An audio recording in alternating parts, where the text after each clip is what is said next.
actuellement média la yɔrɔ Mali kɔnɔ Mali kɔ kan aw kana kɛ diɲɛ fan o fan n ka foli b'aw ye a balimakɛ n'aw denkɛ don Kalilu Jalo ko tuguni bi n'an ye an ka émission kɛnɛ kan les grandes bouches émission min bɛ kumakan lajɛli an k'o di ko mana kɛ cogo o cogo n'a kɛra an b'a fɔ o cogo la ni émission in actuellement média écrit min kan k'a di maliden bɛɛ lajɛlen ma pour que ka kuma société n'a kɔnɔ ko kan adamadenw ka na u sigiyɔrɔ kan o cogo la thème min b'an bolo bi n'an ko an ka tubabukan na ko Babou de ko la jeunesse malienne face à sa responsabilité pour sauver le pays. Tourwana am se ka bisiya ko chifium nyesni ko sinyesigi ma wasa u faso ka akisi. Temi ba mu fleni, temi belebele do. Na ay wole bla anga kuma donso do teacher. Kuma manu bamanan ko kuma en to deni ni do ta do do. Na ay wole bla anga belebele mu ma andale mura wa amma do fene ka fo ko mo mu ga la ya na ba bela jali. Temu ni ala sɔnna ma an bɛna wasa sɔrɔ o la yani an ka don an ka émission yɛrɛ kɔnɔna la an bɛ kuma di an ka invité ma u k'u présenter an filɛbagaw la jɔn de don u tɔgɔ n'u jamu ani u bɛ association min présenter yan nka yan'o cɛ walasa pour que a ka se ka an ka nin émission in lajɛ a bɛ taa Google sanfɛ a b'a sɛbɛn www.actuelmedia.net walima a bɛ taa YouTube sanfɛ a b'a sɛbɛn Actuel Média. Nous, on est Facebook direct sans fait. Facebook direct là, on nous donne compte sur Facebook là, Facebook sans fait, avant c'est au Actuel Média, avant une émission sur en direct. Alors, en parlant, on va essayer de émission mani Keneka. Avant invité, on a commencé Mbaye Isaka Djaraye, président de l'association Maliba Dema. Président Mbaye, il est là. Il a un volet, il a un volet la main à Djaranye. Baye nana nga do ana émission kɔnɔna la bɛ fɛ k'i présenter en filɛbaga bɛɛ lajɛlen la. Ok, merci monsieur Gallo. Y'an wele an ka ka wele jaabi. Ne tɔgɔ Mbaye Isaka Jara. Ne bɛ tɔmɔ tɔgɔ la yan. O ye Maliba Jama association Maliba Jama. Ne y'o président de ye so ne tɔgɔ tɔgɔ la yan nɔ. Bɛɛ fo barika da ka wale ɲuman dɔn. N'a kuma ma n'an donna mɔgɔ min gasi la k'a yafa dabɔ kama tɛ k'an to denmisɛnninya ye hakɛto bɛ président ye présentation ɲɛna ayiwa an ɲuman fɛ an ka invité filanan bɛ yen Jibril Ibrahim Jalo di Ampere mɔgɔ dogolen tɛ hakili la jeunesse kunda mɔgɔ caman b'a dɔn Jibril yan'an ka don n ka émission kɔnɔna la n bɛ fɛ i ka foli bila an filɛbagaw la ani k'i présenter la jɔn yɛrɛ ye Jibril ye. Ok, yani nga yɔrɔ jan mɔgɔw fo n bɛ e yɛrɛ fo mɔgɔ Mr Jalo ka la président fo Baye k'a jara ka maliyɛn bɛɛ fo ka surtout Kalawankaw fo komi o ye ne sigiyɔrɔ ye Kalawanko o ye Kati fɛ donc n bɛ yen bɛɛ fo ka maliyɛn bɛɛ fo tɔgɔ la aw yɛrɛ ye média ye média bɛɛ tɔgɔ la n bɛ PCFM directeur n'o ye Mari Maodo Mali ni santo kundula santo mu bɛɛ fo aw ka yamana kɔnɔ Jibril Jalo ye maliyɛn de ye o wolola Bamakɔ yan ka mɔ yan o ye ekɔli karamɔgɔ ye hali sisan n b'o la enseignement secondaire c'est-à-dire lycée ni professionnel ninnu anw y'olu karamɔgɔ ye Ala nana kɛ n bangera du min kɔnɔ du min digilen don jama la ni u b'a fɔ ko Kanba ɲɛma tɔn filɛ donc n bɛ kɔrɔkɛw fo la o Siriya Jalo ninnu ni Dawuda Jalo ni Tijani ninnu ni Ala ka ɲinɛ Abu Jalo ninnu na n y'a sɔrɔ déjà maa minnu don u donnen don jama la bon ne nana ne ma degunba sɔrɔ faamuyali la o kɔnɔ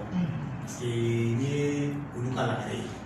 ye o sababuya la u ma degun fɛnɛ yira n na o de ye ne bilalen association dɔ créé n'o ye association Empire dɔ ye mais ni maliyɛnw tun b'a dɔn Empire siècle dɔrɔn ni mɔgɔ tun bɛ n dɔn a wagati ko Jibril Jalo tun tɔgɔ ko Warenji tɔgɔ o ye n bɛ n kɔrɔkɛ dɔ yɛrɛ fo Tasire Kulibali ne ka tɔgɔ dalen depuis 94-15 ninnu wagati qui fait référence à au rappeur américain Warenji Mr Warenji n ye tɔgɔ in to n yɛrɛ la mais n nana fo kana se Empire wagati ma a mɛnna n y'a lajɛ n'a ni n ka tabiyaw tɛ taa n y'a kɔrɔ lamɛn komi ne yɛrɛ y'a mɛn enseignant ça veut dire vraiment le boss du tout komi fantanw la fama donc bon mais 2011 on nana kana récépissé ɲina la donc a yɛlɛmana ka kɛ empire siège d'or ye siège d'or pourquoi parce que l'an ko siècle d'or siècle ye san kelen de ye anw n'u ka association ye sigi kun ko ko regrouper éduquer pour développer donc ko ka jeunesse fara ɲɔgɔn kan an ka ɲɔgɔn faamuyaliw di ɲɔgɔn ma an ka ɲɔgɔn mara ka ɲɔgɔn bilasira pour que an ka se ka taga ɲɛ donc o ye empire ka layɛ bon an ko ko o ka kɛ maintenant e bɛ yan anw bɛɛ kama bɛɛ fɛnɛ bɛ yan k'e dɛmɛ o ka kɛ badabada donc badabada bɛ kuma o kuma kɔnɔ o man ka kɛ wagati jɔlen ka ko la bon siècle dun n'i ye siècle ta siècle bɛ bɛn san 100 de ma donc o kɔrɔ c'est comme ni san 100 kun dafara empire kan ka jɔ o de kama an ye tɔgɔ in falen ka bɔ siècle d'or la k'a kɛ siège d'or ye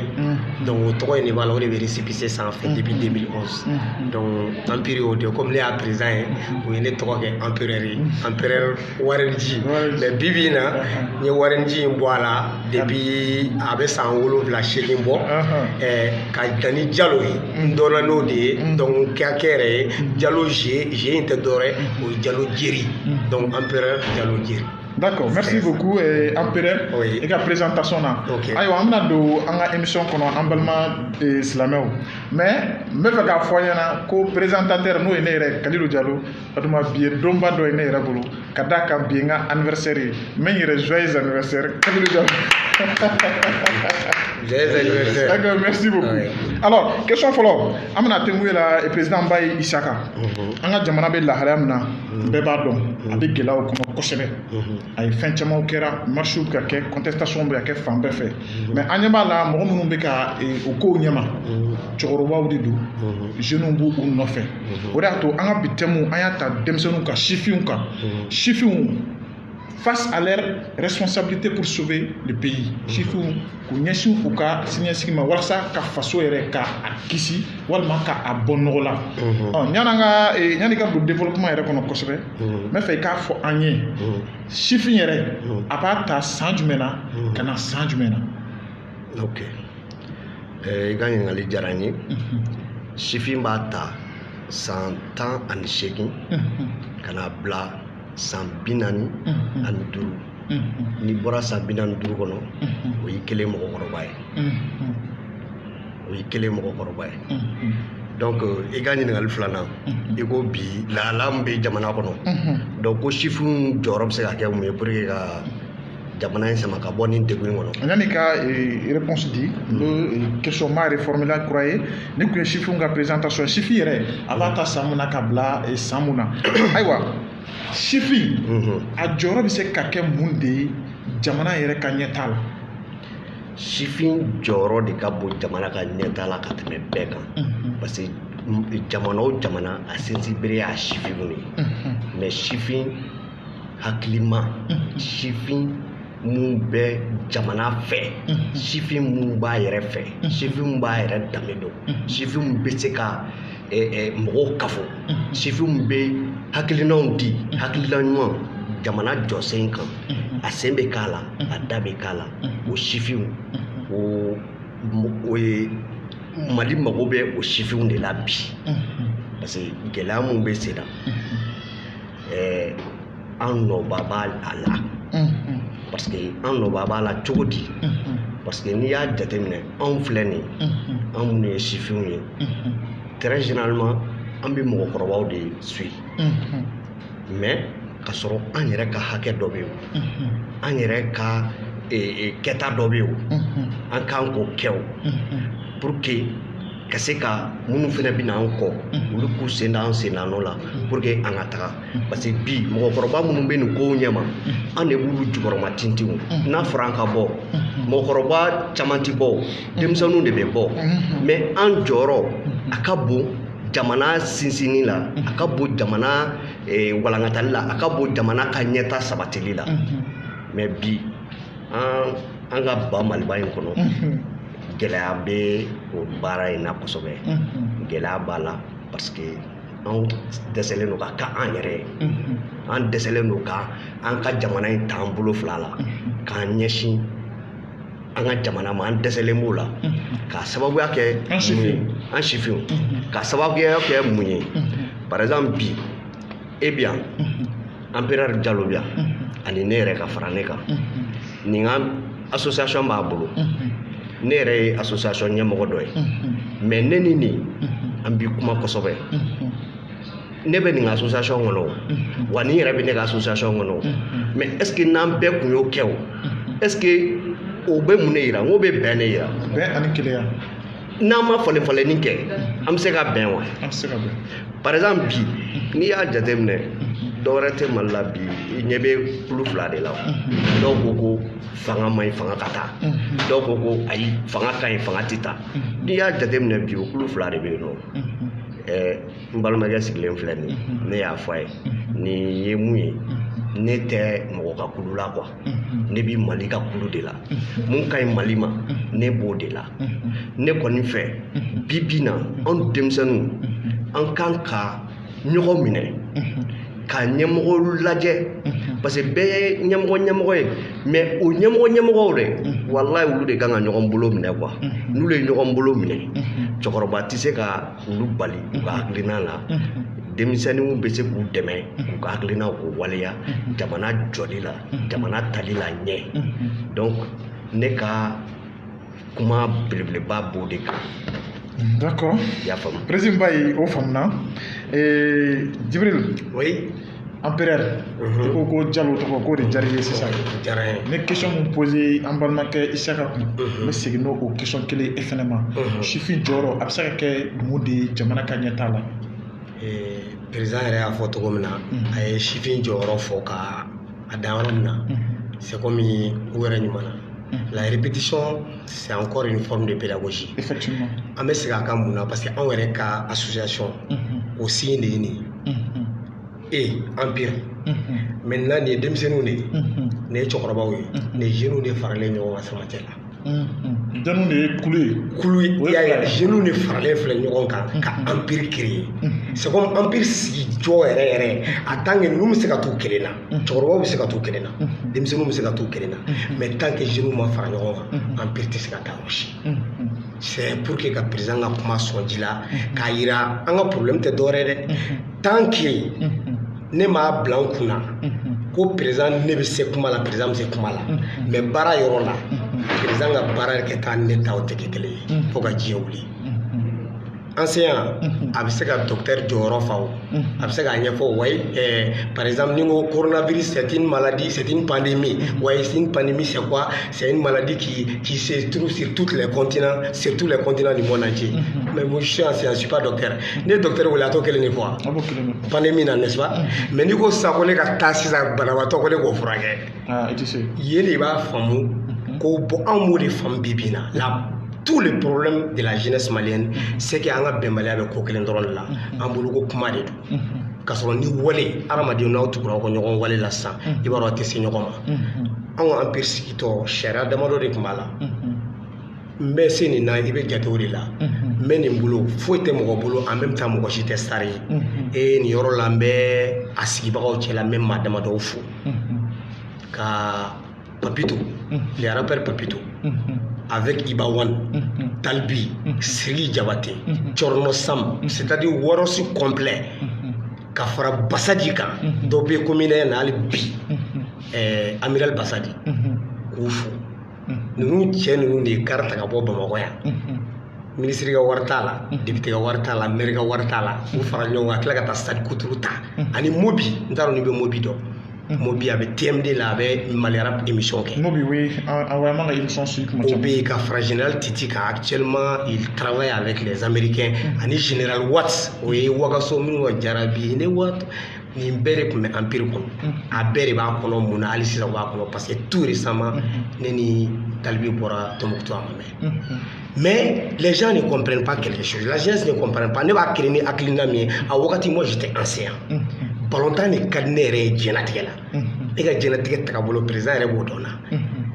mais ne nan'a ye a kun ka di ka kɛ entraîneur joueur président de club la mais ne y'a ye fond min se min bɛ ne ye non balontan i tɛ se ka balon ni wari t'i bɛ se ka balontan kɛ quoi karamɔgɔ yɛrɛ dɔrɔn sɔngɔ i ka o sa joueur bɛn ka mɔgɔw déplacer ka taa matchw la ka taa compétition ta ka se finale la ka tila k'a jɛ ou bien ka bɔ demi finale la a ma nɔgɔn mais i bɛ jeunes de faralen ɲɔgɔn kan ka fara ɲɔgɔn kan dɔrɔn ka artiste kelen dɛmɛ du jour au lendemain i b'a sɔrɔ artiste kelen de bɛ palais fa c'est pourquoi empire daminɛ la maaw m'a faamu a kun bolo mɔgɔw kɔnɔ ko groupe d'arabe de don k'a sɔrɔ maa min y'a sigi n'o yɛrɛ filaw ɲɛkɔrɔ o ye enseignant de ye donc an y'a fara ɲɔgɔn kan mun na artistes b'u ta la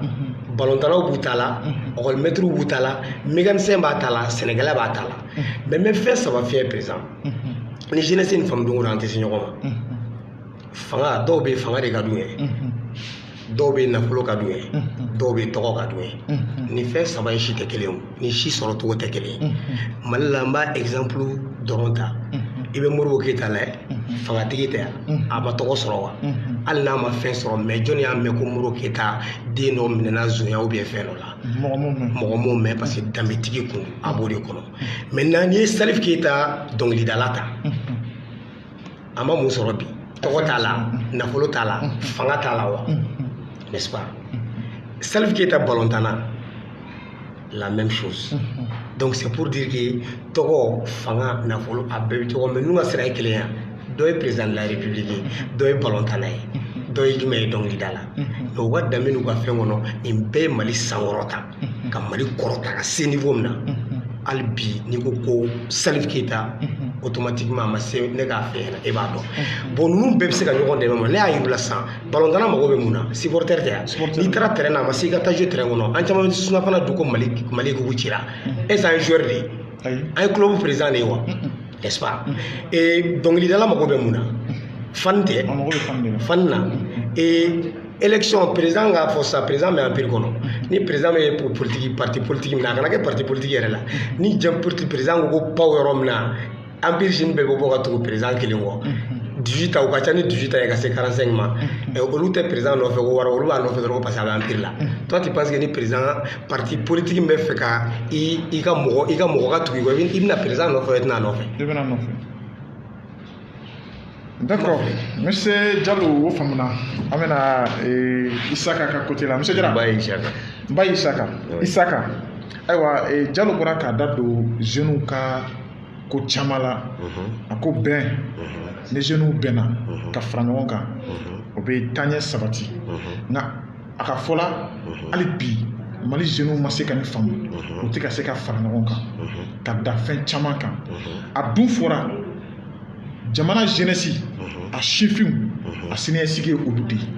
jamana siniɲɛsigi sifinw de don yalima ne sifinw yɛrɛ ma bɛn yalima u bɛ jamana min kɔnɔ o jamana bɛ se ka taa ɲɛ wa. a ka gɛlɛn bi bi in na n'i y'a ye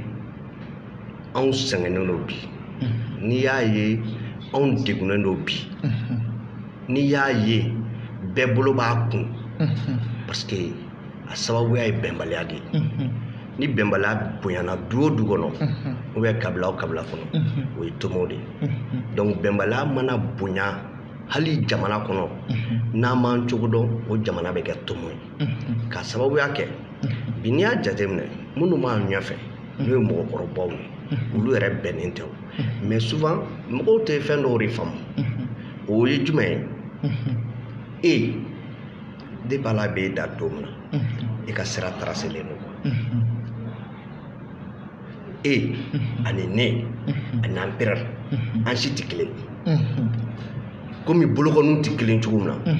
donc en tant que maliyɛnw ma u sigi ka miiri o ko in kan k'a dɔn k'a fɔ nin tigi de bɛ nin ko in ɲɛma ne ka apport ye jumɛn ye ne ka dɛmɛ bɛ se ka kɛ mun ye ne b'a dɛmɛ n bɛ se k'a dɛmɛ hakilina na n bɛ se k'a dɛmɛ nafolo la n bɛ se k'a dɛmɛ hali dɔɔni mun bɛ n na k'a dɛmɛ n'o ye souvent ni mɔgɔw kumara i b'a hakilina faamu ni mɔgɔw kumara i bɛ se k'a bilasira o tout ça c'est très très important mais bi an jateminɛ o tɛ yen o tɛ yen o tuma an bɛna kɛ mun ye sa sinon un moment il y avait des jeunes u ye kɛnɛ minɛ n tɛna mɔgɔ tɔgɔ fɔ u ye kɛnɛ minɛ a don bɛɛ dar'u la bɛɛ tugur'u kɔ mais je pense que u ye sira mun ta sira ma kɛ sira ɲuman ye parce que à un moment donné an y'a ye k'a fɔ sira ŋɔni b'a la mais a donni kama n'a kun ye leader wɛrɛw wele ka na certes aujourd'hui ne bɛ bɛɛ ɲɛfɛ bi ne ka jama bɛ cogo min na a ka bon n'aw bɛɛ ta ye mais a ye na an ka jɛ an ka baara kɛ ɲɔgɔn fɛ et puis o mɔgɔ minnu ni u nana u ni bonya ni karama min ka kan dɛ o da u kan nafolo ko tɛ o da olu kan n'i y'o da u kan o y'u kelen i ka jɔn ye sa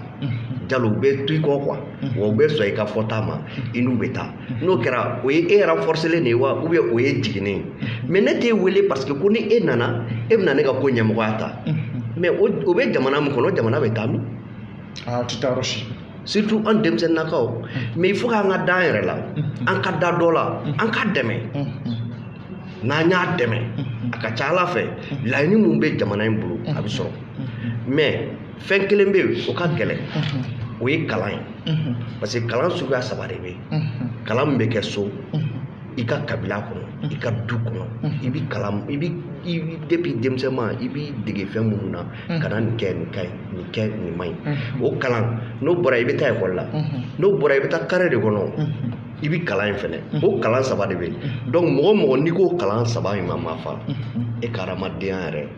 a bɛ gɛlɛya parce que u b'a fɔ ko an k'an base an ka kɔrɔlen kan pour que ka se ka sini ɲɛsigi ɲuman k'a sɔrɔ mais bi n'i y'a jateminɛ an caman t'an ka kɔrɔlen yɛrɛ yɔrɔ dɔn an t'o sira dɔn an t'o yɔrɔ dɔn mais k'a sɔrɔ n'i y'o dɔn walayi bilayi talayi ko bi ko la i ti sɔn k'a kɛ diɲɛ kɔnɔ ko bi ko la i ti don a kɔnɔ parce que i b'a dɔn ko faama ye mɔgɔ min ye faama tɛ nafolotigi ye dɛ faama tɛ ko parce que galon b'i kama na faama ye mɔgɔ de ye danbe bɛ mɔgɔ min na faama ye mɔgɔ de ye mɔgɔ min bɛ s'a yɛrɛ la faama ye mɔgɔ ye mɔgɔ min bɛ kɔngɔ to a la ka jɛ i ka dumuni kɔ parce que e ka dumuni ne ka dumuni sɔrɔ cogo ma a b'a dɔn n'a ye dumuni kɛ dumuni b'a kɔdɔ fara donc a bɛ jɛ ka dumuni kɔ donc ne bɛ mun fɔ denmisɛnninw ye an k'a lajɛ an k'an miiri an k'a lajɛ an ka segin an kɔ c'est-à-dire an ka nin bɛɛ jateminɛ an ka segin an kɔ an tɛgɛ minɛ parce que maliba jama ne y'o président ye n'i y'an ka logo lajɛ mali drapeau de b'a kan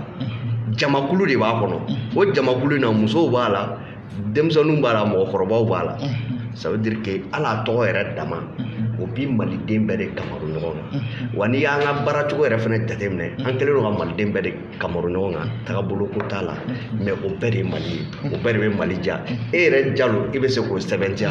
empereur bɛ se k'o sɛbɛntiya donc mun de la bɛɛ t'o kɛ de mun de la an tɛ ɲɔgɔn wele ka ɲɔgɔn sɔrɔ de ka hakilinaw bɔ k'a da k'a ta ka baara kɛ pour que an ka jamana in ka se ka bɔ nɔgɔ la aujourd'hui on est dernier de tout an bɛ jamana bɛɛ kɔfɛ an bɛ bɛɛ kɔfɛ ka sababuya kɛ an ka bɛnbaliya ye an ka jeunesse yɛrɛ de la jeunesse même n'est pas compétente la jeunesse est compétente mais c'est-à-dire tellement qu'il y a du laxisme du favoritisme c'est-à-dire mɔgɔ bɔ ɲɔgɔn na ni farafarali ni janfa ne yɛrɛ kelen dɔrɔn ta mais k'a sɔrɔ e tɛ mun kalama ni e kelen y'a sɔrɔ e kelen de y'a sɔrɔ mais ni an bɛɛ y'a sɔrɔ e ni e fana b'o bɛɛ in kɔnɔ de donc c'est-à-dire l'intérêt collectif prime sur l'intérêt individuel. D'accord, merci président Isaka Diarra. An bɛna Mbaye ka côté la. Mbaye ka côté la an bɔra ka Mbaye ka kuma lamɛn sisan. A ka kuma kɔnɔna la a ye fɛn caman fɔ. Jeunes ka bɛnbaliya o b'a kɔnɔna la. A ye kuma dɔ fana fɔ kuma nin barika de b'a la kosɛbɛ. Ko maa bɛ se ka kɔngɔ tu i la. Ka dumuni to dɔ bolo k'i ban ko ka dumuni kɛ parce que ka d'a kan i b'a dɔn n'i y'a dun a bɛ kɔnɔ fara nin yɔrɔ in na ne bɛ na ni hɔrɔnya ye est ce que nin b'a jira k'a fɔ ko hɔrɔnya tɛ an ka jeunesse bi jeunesse la hɔrɔnya t'u la. non bon o yɔrɔ la n tɛ jigin jeunes na parce que kan b'a ɲɛmɔgɔ tɔn filɛ komi n y'a f'i ye cogo min na ni les gens parlent d'empereur mɔgɔw b'a fɔ k'u bɛ fɛnbaw fɔ ne ɲɛna u bɛ ye nin ye nin ye ni i dabali bɛ ban cogo di i ni ministres ye ɲɔgɔn dɔn i ni députés ye ɲɔgɔn dɔn i ni nin mais hali sini c'est comme si i b'i tuguni na quoi tu ne changes pas palais bɛ fa i nɔfɛ n'i bɛ taa aran baw mobiliw bɛ jɔ aran na mais kɔfɛ i bɛ tila k'i ye moto kan ne ko mais o tuma ma fɔ ɲɛna ko nul n'est prophète chez soi d'abord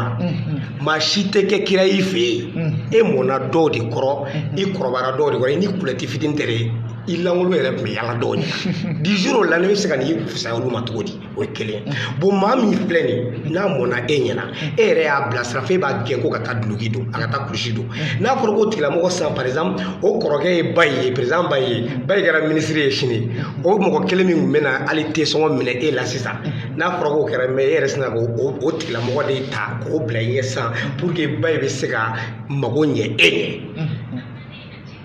Donc ça veut dire que an ka ɲɛfɛ mɔgɔw o yɔrɔ la olu de ye sira bila ne tɛ se ka denmisɛnninw accuser o de la parce que i bɛ fɛn kɛ k'i bɛ fili la i b'a dɔn de. La nouvelle génération ne sait même pas ce que c'est que la dignité, la fierté ou bien l'orgueil. O t'a dɔn yɛrɛ. Ayi mais i bɛ jigin u la cogo di n'i ko bi bi in na mɔgɔ minnu ka génération na u bɛ ka commencer k'a fɔ i b'o de mɛn Mali la yan ko n'i ma kaso kɛ i tɛ cɛ ye. N'i ma kaso kɛ k'i tɛ cɛ ye. O bɛ ka mɛn bi maa minnu i b'u bannen kan mɛn fo misiri kɔnɔ. Maa minnu joint ni drogue u b'a utiliser carré kɔnɔ ani dulɔ quoi. I ko foyi tɛ yen e bɛ se k'a to i yɛrɛ ma anw ka génération kɔnɔ sigɛrɛti gansan ka y'i bolo hali ni mɔgɔ y'i ci ka taa minɛ i bɛ problème sɔrɔ. jɔnni b'o nɔ o tɛ e ye koyi i sanfɛmɔgɔw de y'o ye i kɛra maire den o i kɛra député den o i kɛra ministre den n'a y'i ja kɛ Musa Tarawele yɛrɛ den a wagati ni lave garde min fɛn min bɛ garde min bɛ da la n'a y'a y'i bolo a bɛ tɛgɛ tigɛ i tulo kɔrɔ i bolibagatɔ bɛ taa k'i bɛ taa fɔ mara min ye o b'i faro i bɛ taa se Musa yɛrɛ ma o b'a sen cu i kan ye ni sigɛrɛti e b'a éviter o de tun bɛ yen mais on dit réellement que démocratie nalen an ka minnu nana démocratie n t'a dɔn u tun bɛ min nɔfɛ dɛ n t'a dɔn a dir'u ma o y'a ta cogo min na comme bi an filɛ a problème kelen kɔnɔ parce que nin bɛɛ na démocratie de nɔfɛ moi je le dirais parce que n'i kun ye jeunesse ta fɔlɔ an tɛ taa yɔrɔ wɛrɛ dɛ an ka taa ekɔliso dɔrɔn na ko Mali danbe fanbaw ye parce que anw yɛrɛ ne yɛrɛ bonyana an ka musokɔrɔba ka village la k'an to deuxième année la dugutigi ye ne wele ko ne y'a ka lettre sɛbɛn k'an to mais ala kɛlɛ de b'a dɔn ne b'i sɛbɛn a don mais kami ni ba dira ne ma a don donc valeur donna kalan na ne bolo a don je peux dire que ni mɔgɔw dabali bɛ banna hali famille kɔnɔ c'est vrai on a la maman est enseignante a ka kalanko ma kɛ kulonkɛ ye a ko diɲɛ fɛn bɛɛ kɛ mais kalan i b'a kɛ de c'est vrai mais n'i y'a ye n kɔrɔkɛ caman bɛ yen n y'u dan fo ka taa bac se ne ye école daminɛ primaire ka taa se université la ne tɛ redoublement dɔn mais je peux dire que n'i ye nin ko ninnu bɔ a la nin bonya ninnu kalan bonya min dara ne kan dugutigi ye ba ni kami min di ne ma n'i y'o b'o la ani n bɛ premier min kɛ n'i mana taa maa fɛ yen an ka du kɔnɔ n yɛrɛ terikɛ dɔw bɛ f'olu ye n gɛn ka b'u fɛ yen olu tɛ sɔn ka t'u fɛ yen parce que n'i taara dɔrɔn i bɛ ɲininka i faw ni baw ɲininkali kɛ aw yɛrɛ ka kɔnpo banna e terikɛ ye nin bɛ bɔ min nin ye karisa den de u mago tɛ karisa la karisa den n'a y'a ja a ka si kare kɔnɔ u bɛ ɲininkali kɛ e ni karisa bɛ école kelen na awɔ e ye classe combien tɛ min premier donc n'a fɔra ko premier ka ban déjà e terikɛ in yɛrɛ ye problème sɔrɔ bon ça trouve que a caman bɛ yen u bɛ condition min yɛrɛ la ne t'o la mais j'étais premier de la classe bon nin bɛɛ kun ye mun ye sokɔnɔla la a yirala na nin de ye valeur ye mais ni nin ma yira ne la dun n bɛna fɛn dɔ f'i ɲɛna bi grand frère ka baara don mais ni i bolo ko hakili bɔra hakili ma bɔ quoi ça m'a trouvé en première année c'est temps i b'a dɔn denmisɛnnin a ka jugu dɛ mais ninnu ye ko dɔ kɛ ne la mes frères ont fait quelque chose jusqu'à présent je n'oublie jamais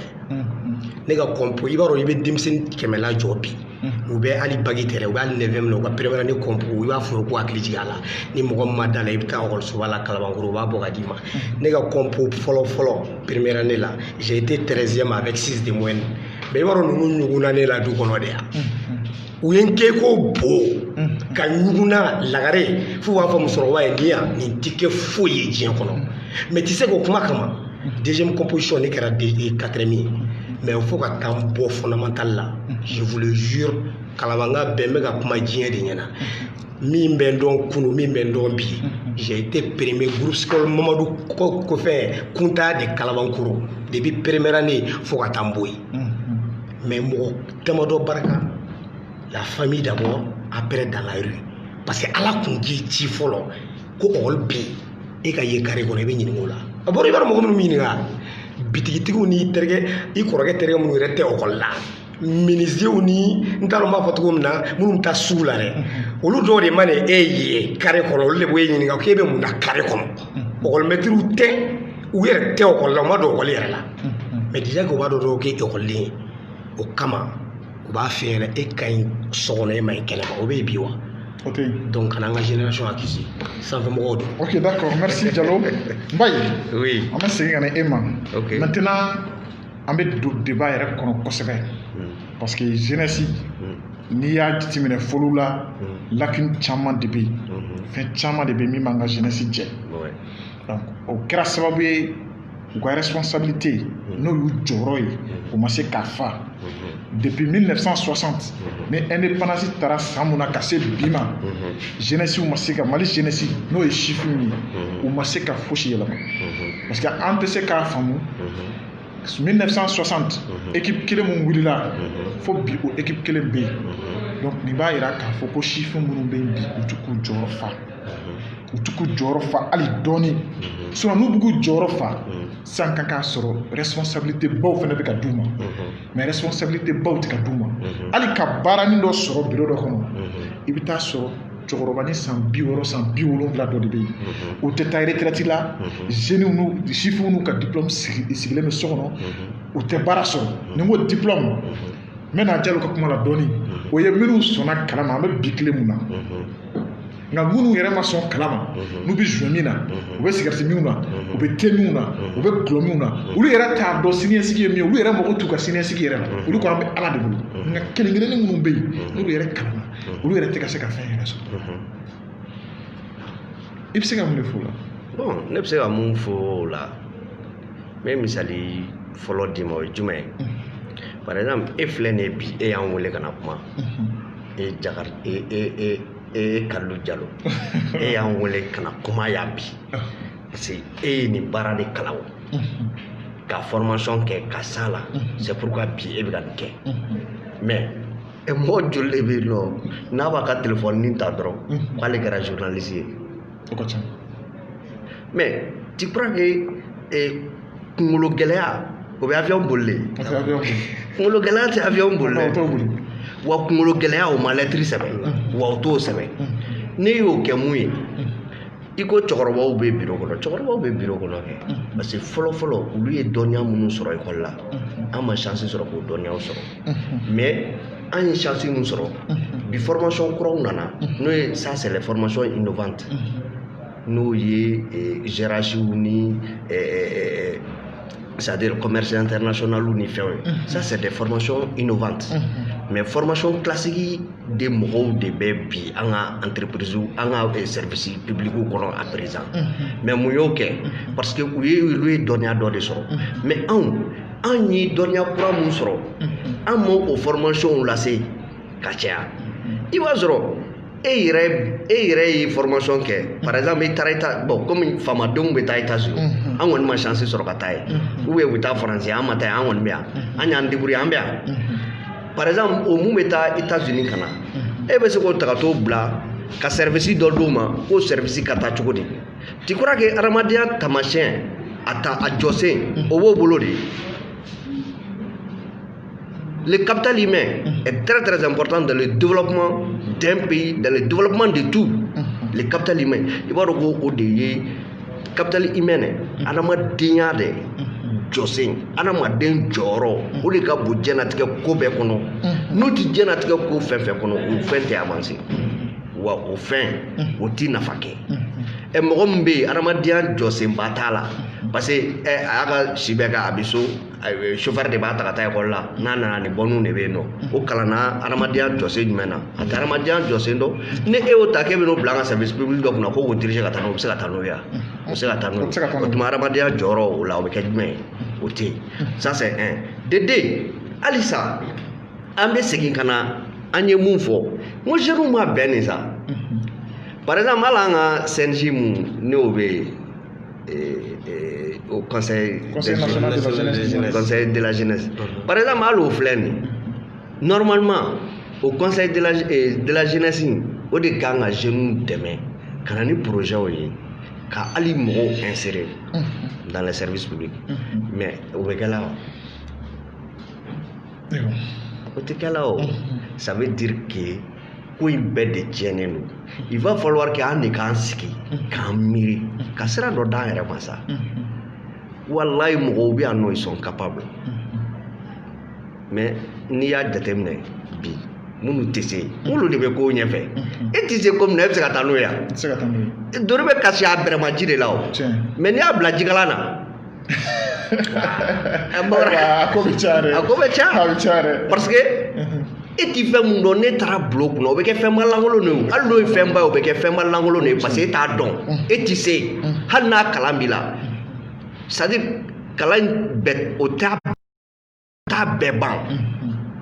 n ye mun fɔ olu de capital humain adamadenya jɔyɔrɔ adamadenya jɔsen en tant que an ma sigi o ma ka baara kɛ n'o ye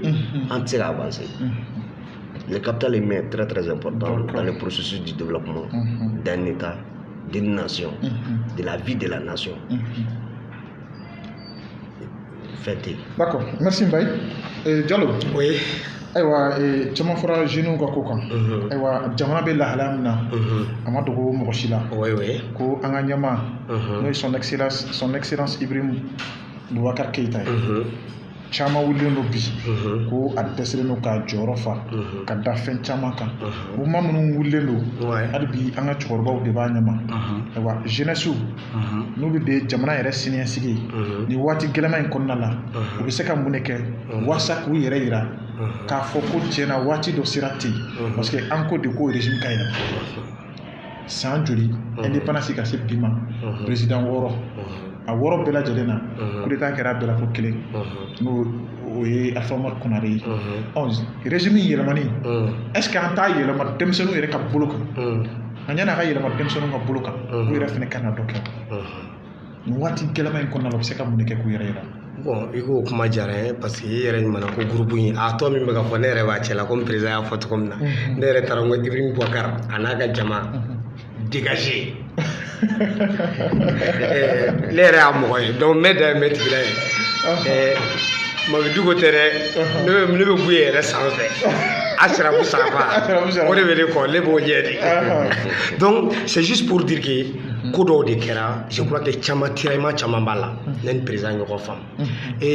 o yɛrɛ ɲumanna k'a daminɛ ni ko dɔ tɛ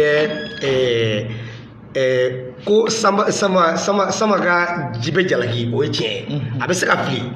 mais a ka fili souvent a tɛ wɛrɛ jugun bɔ mais ni sama ye waraba ladon wɛrɛ kɔnɔ don o don a ko fila don dɛ wɛrɛ bɛ kari wɛrɛ bɛɛ bɛ fan bɛɛ kɛ da ye non ça c'est clair an ye filaw de ye o an b'a dɔn an ka misi ka gɛrɛ an ma cogo min na donc sama filila a ye fili min kɛ ka nɔnɔ bɔn ou bien a filila ka misi kelen latunu o bɛɛ bɛ faamu mais sama ka taa wara wele ka na bila wɛrɛ kɔnɔ o fili o ye tɛ tiɲɛ de yan bon bibi na an bɔra ka fɛn fɛn fɔ moi je le dirais toujours jeunesse ka kɛ non je ne dirais pas que jeunes ka girin ka na o fɛn tɛ o n'i ko sago ka équipe kɛrɛ président ka dégager ne b'a ko san i bɛ ka bɛ boye dɔrɔn ba i b'a sigi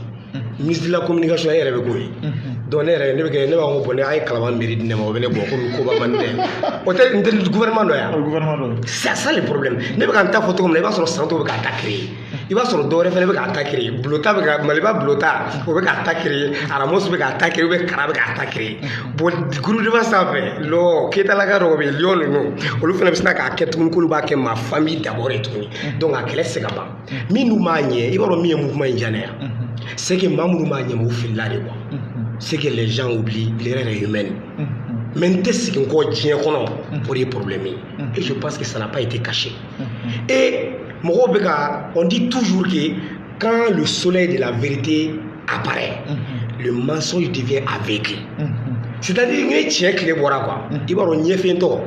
o bɛ kɛ jɔn ye mɔgɔ min nkalon quoi nkalon ɲɛ bɛ f'i ye parce que a b'a fɔ k'a tɛ se ka maga fɛn fɛn la ale t'i da o la quoi i ye ko problème ye parce que c'est qu'on oublie Mali constitution anw tɛ constitution dɔn mais président Bayi Sababu Yala l'autre jour constitutionnaliste dɔ nana a ye caman fɔ an ɲɛna n ye maître Ali Bathily lamɛn n ye maître Demba yɛrɛ lamɛn et an ye caman faamu kuma in kɔnɔ pour nous d'abord an bɛ ka constitution min yɛrɛ fɔ a ka ɲi wa a ma ɲi tɛ dɛ kuranɛ bolo tɛ bibulu tɛ donc hadamaden dɔw de y'a sigi u dun y'a sigi cogo di u ma indépendance ta k'a sigi dɛ u y'u to dictature de cɛ la k'a da tasuma la saya cɛla bon olu y'o ta cogo min na et ce que je vois il me semble que a fanba kun ye denmisɛnninw ye parce que ne nin ko in jateminɛ n'i ye san 99 de 91 à aujourd'hui i bɛ 29 ans de ta 29 ans bɔ Musaka si la i ka bɔ Umaru Mariko si la i ka bɔ Sogɛl ninnu si la ani Sumala ninnu ni Alpha ninnu si la président o bɛ k'anw ɲɔgɔn de ye dɛ i y'a ye bon olu de anw filɛ olu de ka fili kɔnɔ bi c'est pourquoi kuma ye min ye n'i ko sisan ne ma ko ni cɛkɔrɔba ka fɛn dɔ kɛ ɲɔgɔn fɛ min bɛ ne arranger ne b'a fɔ k'an ka bɔ yan ka taa kidala an sen na o kɔni o bɛ diɲɛ ko ko la jeune bɛ gagner o la o ye diyagoya ye i kɔni b'o dɔn bon Mali dun Mali ye badabada de Jalo oui n tɛ kuma tigi la i ka kuma kɔnɔna la ko maa dɔw bɛ yen minnu bɛ sariya gafew dɔn kosɛbɛ i y'a dɔn président yɛrɛ sababu la nka u bɛ nin sariyaw ta waati min u y'a ta tasuma kɔnɔna la a b'a sɔrɔ fɛnɛ u sifinnama don ko fili caman yera kɔnɔna la yalima o b'a yira k'a fɔ ko an bɛ ka taga ni sariya taabolo min ye olu ye kɛlɛ kɛ ka na démocratie mun ye yalima wo dɔw b'a la ne yɛrɛ tɔrɔ ɲinti de don n'i yɛrɛ ɲininka ɲinti sariya yɛrɛ tɛ yɛrɛ parce que a tɛ mun na ko kelen dɔrɔn article 39 jumɛn de don n'i bɛ fɛ k'a fɔ école maître ka article 39 article 39 sariya de tɛ wa sariya don a ma fɔ ko k'a labato wa n'a bɛ labato a bɛ kɛ cogo di fɔlɔ dɔw de t'a hakilina ta k'a labaara a bɛ se ka ɲɛ cogo min na ka tila ka taa di an ka mɔgɔ sugandilenw ma olu k'a jira ko sariya in ka ɲi ani ka ɲi jamana ma quoi c'est comme a ka ɲi kalan parce que n'i ye fɛn fɛn kɛ maître ye i m'a kɛ maître ye koyi c'est que les gens oublient là d'accord Jalo oui sisan marche minnu bɛ ka kɛ taama minnu bɛ ka boloda caman y'a laɲini ko président ka taa a ka régime bɛɛ ka taa régime ninnu n'a bɛ faamu fɔla assemblée b'a la o b'a la cour constitutionnelle b'a la o b'a la mais sariya gafe dɔw y'a yira ko o bɛɛ tɛ se ka kɛ ɲɔgɔn fɛ mais e ka kuma la maa minnu ye nin hakilinaw ta 91 ka se bi ma wo dɔw b'a la nin bɛɛ kan ka ci di non c'est pas k'a bɛɛ bɛ ci o c'est comme ni ye gouvernement ye ta sisan même i bɛ ka ta i b'a sɔrɔ mɔgɔ bɛ yen moi personnellement n t'a dɔn n'a tigi bɛ yen moi je vis un chef de famille parce que j'ai été censeur d'un lycée pendant 7 ans n ye chef de famille dɔ ye o kɔnɔ a bɛ baara kɛ présidence la pushi y'a sɔrɔ a bɛ coup d'état kɛra salo ka coup d'état parce que o ye sɔrɔsiw ta ye o ka coup d'état sɔrɔ a bɛ présidence la a den ye bac sɔrɔ ne ka wari la j'étais en contact avec lui e b'a dɔn a denw t'a dɔn yɛrɛ tellement le gars travaille bon e bɛ se k'a fɔ mɔgɔ sugu ma o yɛrɛ dun dɔnnen tɛ yɛrɛ parce que ne ma dege a ye télé la o mɔgɔ sugu o ye baarakɛla o tɛ baarakɛla ka tila k'o bɔ yen Maliki bi Maliki tɔgɔ bɛ maliyɛn joli la ko baarakɛla don tɛ sugu min bɛ ka fɔ o tɔgɔ tɛ bɛɛ da amion kilo mun bɛ fɔ o ma bɛɛ t'a fɔ dɔw b'a fɔ politicien don togo togo Buwe bɔra yen sisan premier ministre la k'o jalakira fɛn dɔ la a jalakira min na a taara a bɛɛ ma continuer wa donc est-ce que Buwe ye problème ye non donc c'est pas le problème donc là je pense que c'est un système qui est là mais mɔgɔ tɛ dɛ problème ye jumɛn ye exactement mɔgɔ ye système min ye système ye jumɛn ye an ye fanga ta ka di mɔgɔ min ma mara togoya an y'a ta ka di Buwa ma Buwa ɲinɛna i bɛ ka Ibrahim Boubacar Keïta le président jusqu'à maintenant je sais pas parce que n t'a dɔn n'a ye n'a y'a ka démission déposé mais comme n t'a kalama sinon pour le moment le président de la République Ibrahim Boubacar Keïta ale de ye président ye mɔgɔw de dar'a la k'a sigi yen mais i sigira ye mun de kama ko ni ba ye ni min ka kan i k'o bila o la o bɛ se min na i k'o bila o la e denw ni min ka kan i k'o d'u ma anw ni min ka kan i k'o d'an ma jamana tɔgɔ la i ka san 5 kɔnɔ n'o ɲɛna an b'a fɔ ko cɛ ni cɛ o cɛ ko i bɛ nin falen an bɛ fa wuli la donc an bɛ dɔ wɛrɛ fara an bɛ san 5 wɛrɛ fara n'an m'an kɔlɔsi o san 5 yɛrɛ kɔnɔ an bɛ sɔrɔ ko cɛ constitution min bɛ yen est-ce que an t'a jateminɛ ni Mali bɛ ka taga ɲɔgɔn min na tan kalan yiriwalen don an tun bɛ tɔgɔ tɔ filɛ kɔnɔ sur les 54 pays d'Afrique an tun bɛ 48e position na mais maintenant an bɛ fo 5e na est-ce que n'an ye président Bayere kɔndi tuguni an tɛ sɔn ka kɛ premier ye ɲɛtaga de ka di bɛɛ ɲɛ mais n'aw bɛ ka taga kɔ moi je pense que o bɛ bɔ yen dɛ. d'accord nin yɔrɔ in na en tant que jeune i bɛ ka bɔli labanw na an y'a ye k'a fɔ ko i article 39 mun fɔ nin n'o ye an ka kalamɔgɔ minnu bɛ kalan kɛ karamɔgɔw ka sariyaw n'u ka hakɛw ye an y'a ye k'a fɔ ko a y'a accepté a sɔnna a ma k'a b'a kɛ an tilala tuguni a y'a mɛn tuguni ko an ka fama dɔ bɛ yen hali bi an bɛ dugawu kɛ ala k'a kisi k'a tanga o k'a bila n'o ye Sumala Sise ko a ye kibaruyaw mɛn minnu bɛ ko in yɛrɛ ɲɛmɔgɔ la k'a ye kibaruyaw mɛn ko kibaruya ninnu ka di kosɛbɛ ko b'a yira k'a fɔ basi tɛ Sumayila la yalima o tɛ se ka dɔ bɔ hali bi tension na o tɛ kɛ sababu ye minnu bɛ marché la u k'a to yen IBK yɛrɛ ka continuer président minnu bɛ tɛ dɛ n dɔgɔ Jalo kana fɔ ko minnu bɛ yen a fɔ aw minnu bɛ yen aw tɛ se k'a fɔ ko k'a to yen i tɛ se ka kɛ sababu ye aw k'a fɔ ko a ka to yen n'i y'a fɔ ko k'a to yen ka sibiri da ah bon le problème c'est quoi ne yɛrɛ ala barika la n bɛ madame Diané ni Funɛ ninnu fɔ yɔrɔ la sinon ne tun bɛ sa o gazi fiyɛra ne kan k'an to sariya laɲini na article 39 gazi fiyɛra n kan n y'a photo yɛrɛ publié hali ni taara n ka page kan sisan i b'a ye ko parce que dɔrɔn an bɔra jamanadenw yɛrɛ sariya min fɔ ko k'o labato o gazi fiyɛra hali IBK ma bɔ k'a fɔ ne ko ne ka yafa a ma aw tila k'aw jɔ tuguni ko ne k'a fɔ ko ka to yen ne salen de tun ka d'a ye peut-être bi i b'a sɔrɔ e ka proposition yɛrɛ a ka taa o bɛ a ka to a ka taa tɛ dɛ non n ko n bɛ fɛ k'a fɔ ne bɛ tila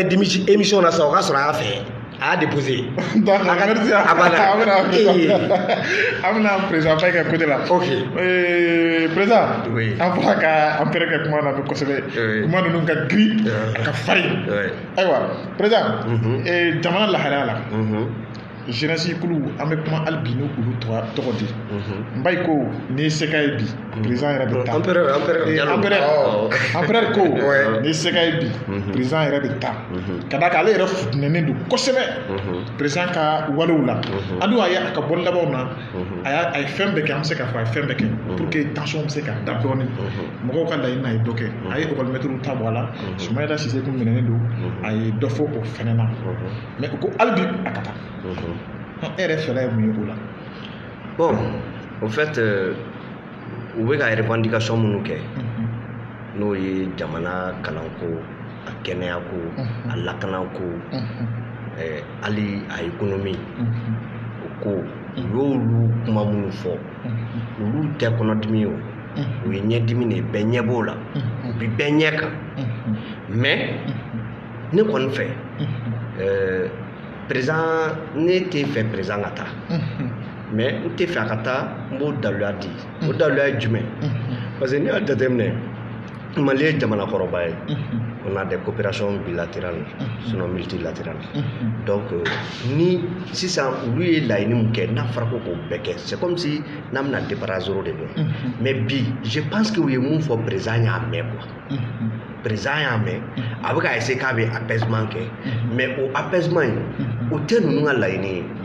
o t'u ka laɲini ye o t'u ka laɲini ye parce que u ka laɲini ye bi ale ka taa mais moi je pense que il peut y avoir une solution wɛrɛ bɛ se ka sɔrɔ a la o solution ye jumɛn ye n'i y'a jateminɛ kɛlɛ yɛrɛ wulila mun yɛrɛ nɔfɛ kosɛbɛ kosɛbɛ o ye élection législative mun tɛmɛna donc cour constitutionnelle ni fanga yɛrɛ y'a atrapatu ye u y'a bɛɛ ɲagami k'a k'u sago ye o ti bɛn o on est en démocratie an bɛ bolo wuli fanga de la mɔgɔw de votera mɔgɔ dɔw ye u ka communes na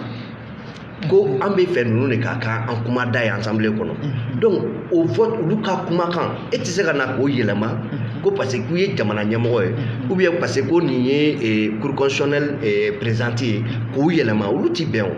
c'est à dire i b'a dɔn taabolo ne y'o de fɔ sa les dictatures là ce n'est pas bon n'i y'a ye ale kɛra ale y'a sɔrɔ n y'an bolo wuli ale ye ale ka taa de k'a kɛ président ye maintenant a ka taa o tɛ solution ye mais institution assemblée in dɛ o man ɲi parce que hali ni bɛn kɛra kow la mɔgɔw bɛ ɲugun assemblée in na wa cour constitutionnelle fana ye nin baara min kɛ u ko o fana ye réformer u k'a réformer ka cour constitutionnelle ka segin a kan ka mɔgɔ kuraw sigi minnu bɛ se ka baara kɛ mais bien sûr parce que u mɔgɔ seginen don c'est les 9 sages donc ça veut dire que décision mun taara décision y'u bɛɛ bɛnkan de o hali ni mɔgɔ dɔ de bɛ bɔ ka kuma mais u bɛnn'a kan de o donc ni a tɛ se k'a fɔ nin tigi sen t'a la nin tigi sen b'a la mais u bɛɛ de don parce que u mɔgɔ 9 de bɛ yen nɔ donc u ye décision minnu ta décision man ɲi n'a ma ɲa administration territoriale ye baara kɛ k'a di mais i b'a dɔn ko hali an yɛrɛ ka démocratie turula kun kan quoi an ka bɛɛ jɛ fanga in de turula kun kan quoi bɛɛ jɛ fanga turula kun kan ka yɛlɛma ka kɛ cogoya wɛrɛ ye an yɛrɛ ma mun laɲini mɔgɔ damadɔni sinon imaginez fanga damadɔni ka fanga voilà imaginez vous mɔgɔw sara o mɔgɔ mun sara n'u bɛ ɲɛrɛ la kaburu donna cimetière des martyrs i b'a dɔn k'a fɔ ko a mɔgɔ da dɔnnen tɛ o mais u kɔni a waati u y'u sago de fɔ mais n'olu sara de k'a ka yɛlɛma ka kɛ nin ye mais est ce que olu bi sa fu wa olu kan ka sa fu wa man ka sa fu mais est ce que a man kan minnu bɛ an ka jamana mara sugubaw ka to k'u hakili jigin k'a fɔ ko a mɔgɔ dɔw de sara o de la bi ne kɛra président ye n'olu kuma sa ne tɛ k'a yɛrɛ est ce que souvent an ka mɔgɔw tɛ se k'u hakili jigin u la wa o de la n y'a f'i ye hali o hakili jigin fana bɛ mɔgɔya in de kɔnɔ c'est à dire l'humanité c'est à dire adamadenya l'humanisme c'est la base de tout le humain là le capital humain là adamaden de ye diɲɛlatigɛ fɛn bɛɛ quoi. D'accord. Président Baye, hali bi n bɛ to i ka côté la maintenant e ko e ka fɛla kɔni tɛ i bɛ kɛ ka taali ye o ye e yɛrɛ ka hakilina ye parce que il faut que an bɛɛ lajɛlen k'a faamuya maliyɛnw anw ye denmisɛnninw de ye an ye sifinw de ye anw de ye jamana siniɲɛsigi ye donc n'a ma ɲɛ k'a fɔ ko anw de ye jamana siniɲɛsigi ye ko gɛlɛyara cogo o cogo a mana kɛ cogo o cogo anw kan ka se ka an sigi ka hakilinaw falen-falenni kɛ hali n'o y'a sɔrɔ an hakilinaw bɛ fɔ ɲɔgɔn kɔ o de b'a jira k'a fɔ ko maaba hakili bɛ anw na an ye denmisɛnnin nka maaba hakili bɛ anw na o de b'a jira k'a fɔ ko don n'a nataw la a mana gɛlɛya cogo o cogo an bɛ se ka sigi ka fara ɲɔgɔn kan hali n'a hakilinaw tɛ kelen ka bɛn kelen ma walasa ka faso in ka a dɛmɛ a ka taa ɲɛ ayiwa président Baye donc nin fɔkun de ye n'i ye hakilina fɔ k'i tɛ marche fɛ dɔw b'a fɔ k'i ye fasoden jugu ye n'i ko i b'a fɛ dɔ fana b'a fɔ k'i ye faso cila ye nka nin kana kɛ sababu ye ka anw yɛrɛ denmisɛnninw ka an fara mun ne ye marche min boloda a dabɔkun de ye ko président ka taa donc solution wɛrɛ tɛ yen a ka taa o bɛ fɛ fɛnɛ a ka taa démocratie kɔnɔ démocratie n bɛ fɛ ka mun fɔ ko mankan t'a la kɛlɛ t'a la fosi ka taa ka u ka ŋaniya u ka dusuma kasi jira ko président an tɔɔrɔ la taga ne dun b'a dɔn e b'a dɔn fanga ye fɛn min ye fɛn nɔgɔman tɛ a ma nɔgɔn président ka wuli tile kelen ko n bɛ fanga mara o de y'a to ko n bɛ fanga bila wala o de y'a to an ye coup d'état caman ye ni IBK ma sɔn k'a bila yalima u ka marche in a tɛna kɛ i filɛ ka minnu fɔ minnu dalen bɛ ɲari la a tɛna kɛ o ɲɔgɔnna ye. Bon, je ne pense pas n'a bɛ k'o ɲɔgɔnna ye parce que ni an bɛ démocratie sariya kɔnɔ u ka tagama u ka hakɛ de tagama u ka hakɛ de wa mɔgɔ man k'o bali yɛrɛ tagama u ka hakɛ de n'u k'u bɛ tagama u kan ka tagama i y'a faamuya n'u k'u bɛ tagama u kan ka tagama u ka hakɛ de moi je ne suis pas contre la marche ne tɛ marche contre la dɛ parce que n y'o de fɔ u ka revendication u ka laɲini minnu bɛ yen nɔ olu tɛ kɔnɔdimi ye olu ye ɲɛdimi ye u b'an bɛɛ ɲɛ kan u bɛ ka minnu laɲini o ko b'e la a bɛ ne la a bɛ empereur la a b'an bɛɛ la o i y'a faamuya mais maintenant sisan formule minnu bɛ se ka utiliser pour que a kana kɛ degun ye jamana ma a kana kɛ degun ye jamanadenw ma maintenant an ka hakili kɛ k'o baara kɛ k'a kɛ o cogoya la président n ko i bɛ sigi jamanadenw de kunna président bɛ sigi jamanadenw de kunna maintenant ni jamanadenw ye laɲini kɛ ko ka yɛlɛma dɔ kɛ maintenant e président mɔgɔ badenw de b'i kɛrɛfɛ minnu b'e bilasira u wele a ka bɛn a kan u wele c'est à dire i ka sira di o baara bɛ se ka kɛ sira mun kan o sira ka kɛ pour que e yɛrɛ jamanakuntigi bɛ lafiya jamana kɔnɔdenw bɛ lafiya jamana yɛrɛ bɛ lafiya jamana bɛ taa. D'accord, merci Baye. Voilà. Diallo, an ka sanga sira ka ban a tɔ ma jan donc o b'a jira k'a fɔ ko an b'an ka émission ban waati la donc an bɛ kuma labanw di Diallo en tout cas i ka fɛla faamuyara n'i se k'i ye ɲana ka bɔ nin yan président ka taa an ka bɔ yen tɛ dɛ sisan k'a sɔrɔ a to kuma in na yɛrɛ e bɛ nisɔndiya Diallo basi tɛ président ko ni a ma bila yalima a bɛ kɛ cogo di olu ye détail wɛrɛw ye nka ne tun bɛ fɛ ka question poser la poser kunna tenguna question labanna yalima ni solution wɛrɛ an tɛ se ka solution wɛrɛ ta ni président banna dans la démocratie walasa mankan yɛrɛ kana don jamana kɔnɔ an tɛ se ka solution wɛrɛ fosi sɔrɔ k'a proposer i n'a fɔ minnu filɛ mankan na a kɛra référendum ye o a mana kɛ fɛn fɛn o jama ka fɛn dɔ proposer hali ni président ma taa a k'o kɛ pour que bɛɛ bɛ se k'i ka lafiya sɔrɔ cogo min na. I yɛrɛ de b'a nɔgɔli ye responsable ka nɔgɔli fɛn bɛɛ ye démocratie ko ye jɔn de ta ye pouvoir du peuple pouvoir ko jama dɛ jama min y'ale sigi jama dɔ de fana wulila k'a ka taga mais démocratie ye tubabu ta de ye olu de y'a d'an ma tubabu ɲɛ b'an na o